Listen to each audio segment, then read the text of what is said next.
আসসালামু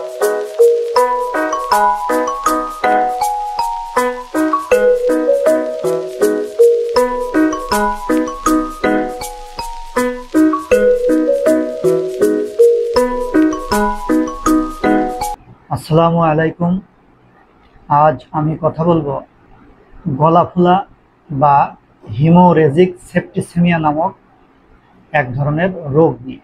গলা ফোলা বা হিমোরেজিক সেপ্টিসেমিয়া একটি মারাত্মক সংক্রামক ও ছোঁয়াচে রোগ। সাধারণত বর্ষাকালে স্যাঁতসেঁতে পরিবেশে এই রোগটি হয়ে থাকে। এ রোগের কারণ পাস্তুরেলা মাল্টোসিডা নামক এক ধরনের গ্রাম নেগেটিভ ব্যাকটেরিয়ার কারণে গলা ফোলা রোগটি হয়ে থাকে।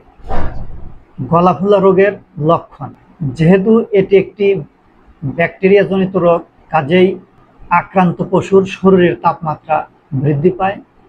সাধারণত 104 থেকে 107 ডিগ্রি ফারেনহাইট পর্যন্ত তাপমাত্রা উঠতে পারে। গলার নিচে বা গলার পাশে ফুলে যায়। আক্রান্ত বা ফোলা স্থানে চাপ দিলে ব্যথা অনুভব করে। সেখানে চাপ প্রয়োগ করলে গরম অনুভূত হয়। গরম ও ব্যথা অনুভূত হওয়ার কারণে আক্রান্ত পশুটি সেখানে হাত দিতে দেয় না।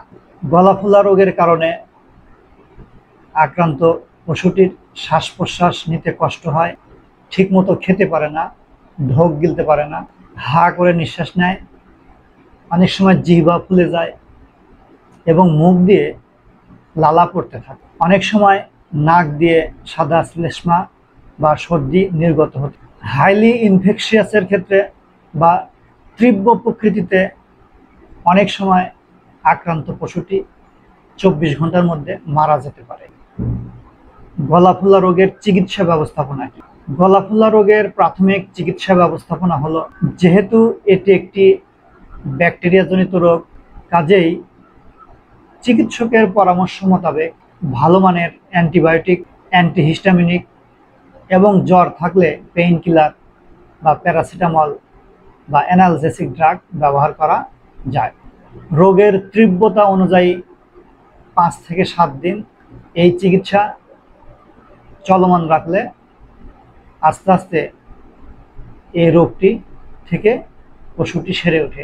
গলা ফোলার কারণে যেহেতু পশুটি খেতে পারে না বা মুখ দিয়ে লালা পড়ে, সে কারণে পশুতে ডিহাইড্রেশন তৈরি হতে পারে। এই ডিহাইড্রেশন প্রতিরোধের জন্য উপরোক্ত চিকিৎসার পাশাপাশি নর্মাল স্যালাইন প্রয়োগ করা যেতে পারে বা গ্লুকোজ স্যালাইন প্রয়োগ করা যেতে পারে। বেশি দুর্বল হলে স্যালাইন শিরায় দিতে হবে, আর দুর্বলতার পরিমাণ কম হলে স্যালাইন ওরালি বা মুখে খেতে পারে। সেই সাথে vitamin mineral supplement, vitamin B complex, vitamin C, এগুলো সাপোর্টিভ হিসেবে খাওয়াতে হবে। গলা ফোলা রোগ থেকে প্রতিরোধের উপায় কি? গলা ফোলা রোগ প্রতিরোধের উপায় হলো ভ্যাকসিন প্রয়োগ করা।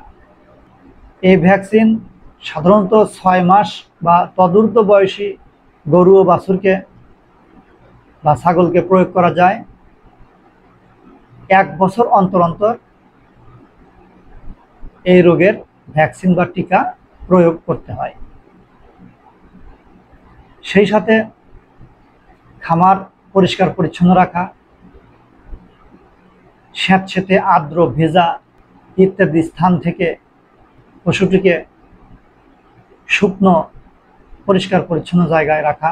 এখানে আরও একটি বিষয় মনে রাখা দরকার, যে এই গলা ফোলা রোগের সাথে অন্য একটি রোগের কিছু বৈশিষ্ট্যপূর্ণ লক্ষণ আছে, যেটা এই দুটি রোগের মধ্যে ডিফারেন্সিয়াল ডায়াগনোসিস করা যায়। যেমন কৃমি বা বোতল জ্বর বা লিভার ফ্লু। অর্থাৎ যদি কৃমি দ্বারা আক্রান্ত হয় বা লিভার ফ্লু বা কলিজা কৃমি দ্বারা আক্রান্ত হলে অনেক সময় গলার নিচে ফুলে যায় বোতলের মতো লম্বা হয়ে থাকে, সেজন্য বোতল জ বলা হয়।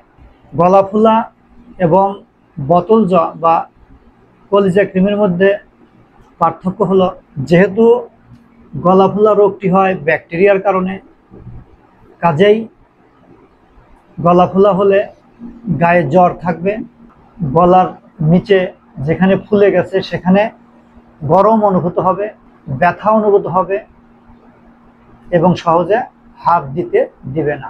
কিন্তু লিভার ফ্লুক বা কলিজা কৃমির কারণে যদি ফুলেও যায় বা বোতল জ্বর হয়, সেক্ষেত্রে এখানে চাপ দিলে গরম অনুভূত হবে না, যেহেতু এটি একটি প্যারাসাইটিক ডিজিজ বা পরজীবী দ্বারা আক্রান্তকৃত একটি রোগ। কাজেই এখানে তাপমাত্রা, শরীরের তাপমাত্রা বা খোলা স্থানের তাপমাত্রা নর্মাল থাকবে এবং চাপ দিলে এটি বোতলের মতো উপরে নিচে আপ ডাউন করবে, আক্রান্ত গরুটি ব্যথা পাবে না।